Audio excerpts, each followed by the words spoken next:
Hello বন্ধুরা, তোমরা সবাই কেমন আছো? আজকে যাচ্ছি চৈত্র সেলে কেনাকাটা করতে কিছু। মারও দরকার ছিল, আমারও কিছু দরকার ছিল, তার জন্যই দুজনে তাড়াতাড়ি রেডি হয়ে বেরিয়ে পড়েছি। তারপর টোটোয় উঠে পড়লাম, হাওয়া খেতে খেতে চলে গেলাম দোকানে। তারপরে মার শাড়ি নেওয়ার ছিল, তার জন্য দেখছিল মা। এই বেডশিটগুলোও নেওয়ার ছিল, তার জন্য দেখছিল মা। তারপর চলে এলাম বাড়ি।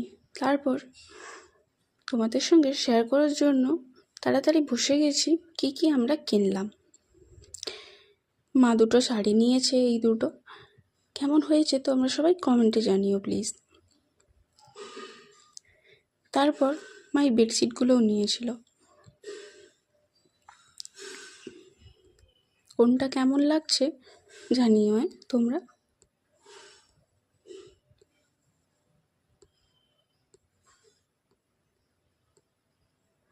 তারপর এই জামাগুলোও আমি নিয়েছিলাম, আমার খুব পরতে ভালো লাগে এগুলো গরমে।